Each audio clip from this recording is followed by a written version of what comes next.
Hey everyone, Derek here with DNR Customs. What you can see behind me is a 2025 Ram 2500. Fresh off the assembly line, probably maybe 2 weeks. We had it in our possession for about a week.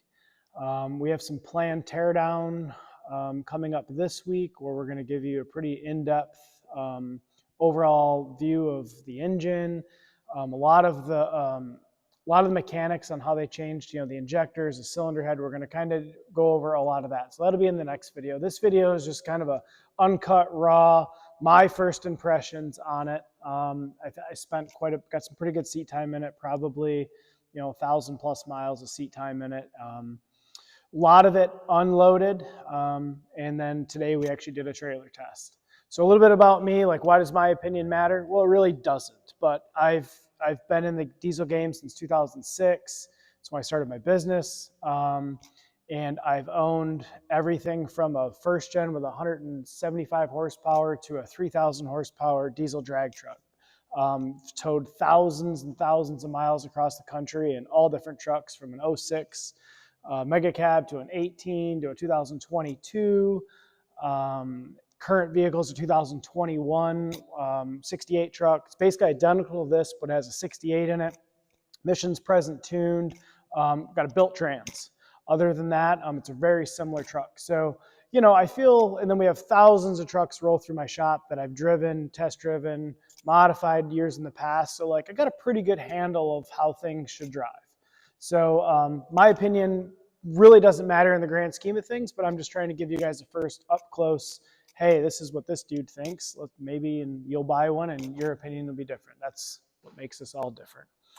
I guess we'll start off with the body and styling. I mean, it's kind of the same old truck as what it's been for a while, even in the 4th gen days. I mean, not a lot has changed, even interior wise.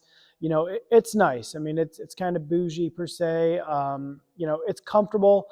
I know we got some different headlights on it, little styling different with the hood, but not overall major changes. And I don't think that's what they're going for. They probably didn't have time for how much stuff they were changing with the engine. Maybe that's coming down the pipeline. I'm not real sure, but overall, it's kind of the same Dodge that you'd expect. I'm not gonna lie, it's got for a brand new truck. It's got a little wind noise, a couple air leaks here and there, dash rattles, typical Dodge stuff. That's what we would expect when they're driving, that come through our shop. Drivetrain. As far as I know, there's not a ton of differences other than they went back to the 342 gears, which they held from 2013 all the way to 2018. Your standard 2500s come with 342 gears. In my eyes, that was one of the biggest mistakes that Ram made. We've seen tons of 68 RFE failures. That's one of the known failures to that because it's so overdriven. Well, I think the 0.63 ratio overdrive versus its predecessor of your 07.5 to your 2012 trucks, all 373. In 2019, they went back to the standard 373 gear on almost every truck. So we went back to a 342 in this. And a quick note, 8th gear is a 0.67. Final versus your 68, which was going to be the 0.63. So tire size probably the same. So it's probably around the same final. I haven't did the math, but it's very close. Front end, everything looks the same pretty much compared to a regular 5th gen 19 to 24. I did hear some rumors. It's not confirmed, but the rear coil springs are supposed to be stiffer.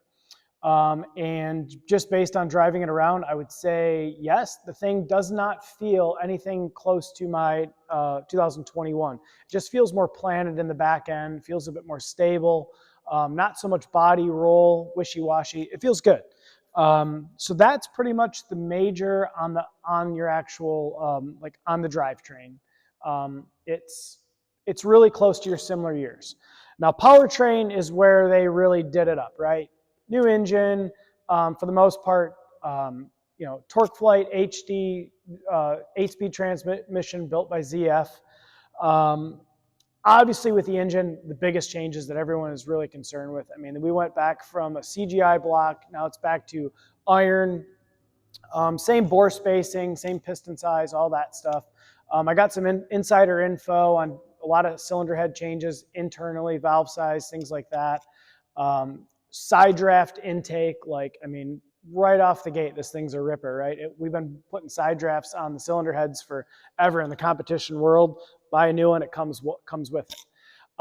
Still kept the same hydraulic roller lifter setup. Part of the reason why we're going to tear it down next week, we want to see if the flat tap conversion from Hamilton cams is going to transfer over. Most of it will. There's a couple differences yet unknown. Nobody knows. That's why we're going to tear it apart. Injectors went from under the valve cover since, hell, the second gen 98.5, right, 24 valve till 2024. We have external injectors. We have glow plugs now. No grid heater. You name it. Under the hood is it's wildly different. It has an external oil filter. Both fuel filters are under the hood, pretty easily accessible. I mean, everyone remembers the 4th gen and the 5th gen days. Nobody likes changing the rear one over the drive shaft. You're making a mess no matter what. They got some convenient drains that run down. So pretty nice features under the hood. Definitely a little bit more crammed. I don't think it's going to be much different for us getting the cab up. A couple of new things here and there. Transmission. Driving it empty. I love it. It starts out in second gear, which, a quick note here, is a 314 versus first gear on a 68 was a 323. Your first gear is kind of their granny gear, which is going to be a 471, which only kicks in from all the testing I've done if you're in tow haul mode. Is the only time it goes into first gear. Otherwise, it is doing a second gear start. Driving around town, it's sweet. It just seems like it always knows what gear to be in, especially like you're doing those 30 to 40 mile an hour slowdown, get back into it. Like, you don't even feel it downshift, but it's in the right gear. Was very happy with its in-town mannerisms on the highway. Thing just set the cruise and roll out. I mean, we did some 0 to limiter, 103 mile an hour pulls. It don't even grab 8 till basically it hits the limiter, which we did better. The time, I think it went 6.9 was the advertised 0 to 60 mile per hour, and we did it in 6.59. So it had a little 4-wheel drive boosted launch to her, but it did pretty good. So driving around town, like, felt really good. Pretty impressed. Average fuel mileage, like, it was saying 17.5 to 18.5. I didn't get any hand calculated on that, but it's probably pretty accurate. These new trucks are usually within a mile or so. Towing. This was going to come to surprise to me. I was expecting a bit more towing. We hooked up I got my gooseneck. The gooseneck's about 6,065 empty. I put my skidder on it, which is around 95. So we're like 15 to 17,000 pounds, let's call it. And I could have shoved more weight on it, but again, I was just trying to get a simple test. So we ran out 85 miles, did some mainly highway back and forth, a little bit of city driving to get to the highway and stuff. And I don't know, it was just, I expected more. It really drove like my 2018 Ison truck, which I hated, and I got rid of it. I didn't have it very long. I mean, the thing, you'd see a hill or an overpass coming, and it would downshift. Basically, it'd come out of 6th right into 5th.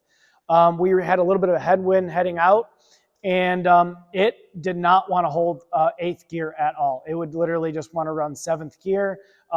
It was fine, but I mean, it definitely was in the RPMs a little more, and you'd have to basically get it going downhill and it would catch it. You could not manually make it go into 8th gear. So little disappointed there. On our way back, we actually had a tailwind. It held 8th gear a bit more, but still was it would downshift very easily. So I can only imagine with adding another 10,000 pounds of weight on it, it's not going to hold the gear very well. You can probably bet you're going to be doing a lot of towing, highway speeds in 7th gear. And we ran it all the way up to 80 miles an hour. It would not shift. So a little disappointed there. Back into tow haul mode. I feel like there's going to be an update coming on the shift strategy. Like, it takes off really well, but it just doesn't. it stretches the gears out way too far. It definitely could have shifted a little bit sooner to get back into that torque. It wanted to rev out, and this was just under quarter, half throttle, just normal accelerating going. And I tried taking it out of tow haul mode, but I think there's something built in that we don't know about, and it would not change shift strategy. It basically, I turned tow haul off, and it stayed shifting the same. We even shut the thing off. So like, I think it knew the trailer was behind it, and that's what it was doing. Driving around town though, same characteristics. It was really sweet. Like it knew what gear to be in. You know, anything below 7th, you know, you're 40 to 30 miles an hour. Like it was just crisp, ready to go. Strung a couple of gears out, I get long again, but I think that's the nature of the beast right now.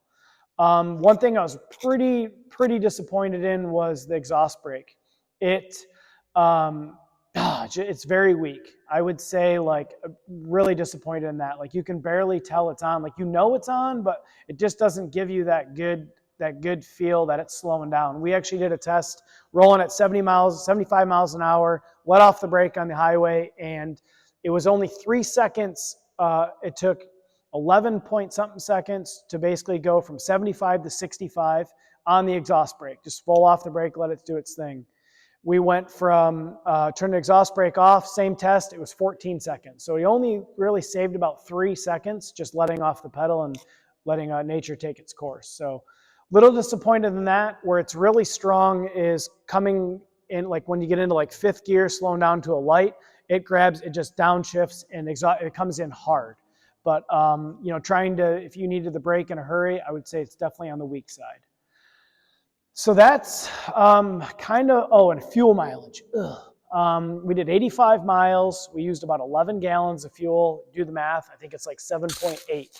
Yeah, we had a little headwind, tailwind on the way back. So, I mean, it should all average out. But the LIO meter was pretty much dead on, right at around 8 miles to the gallon is what it told us we were getting.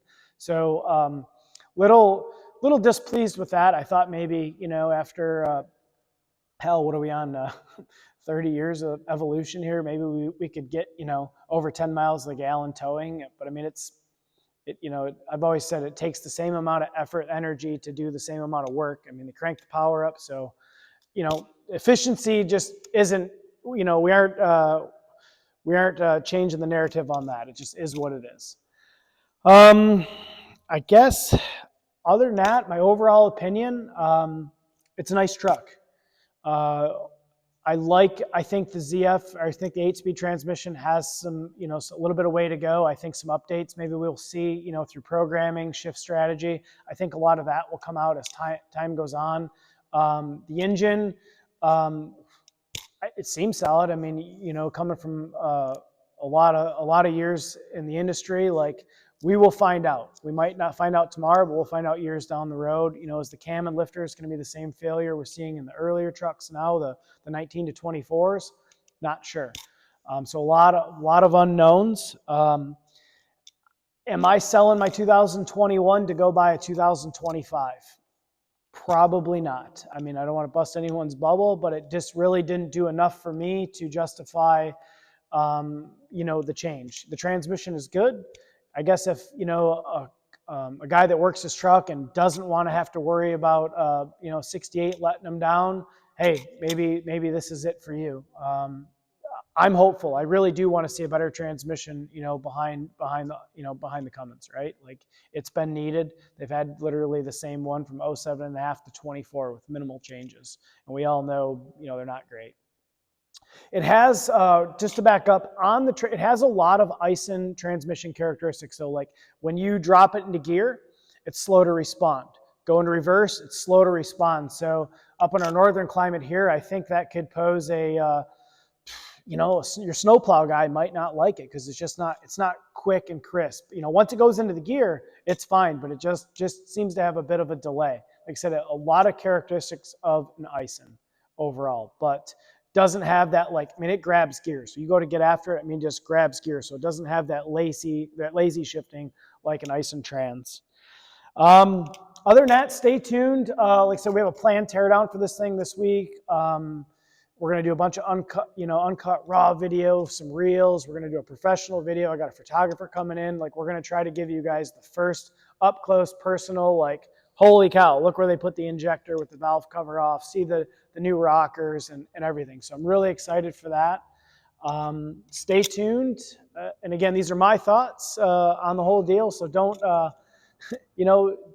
don't kill me if you don't like them, but this is just my thoughts. And I just wanted to share them with you guys, get it out there. And yeah, so stay tuned to, what we got coming. And thanks for tuning in.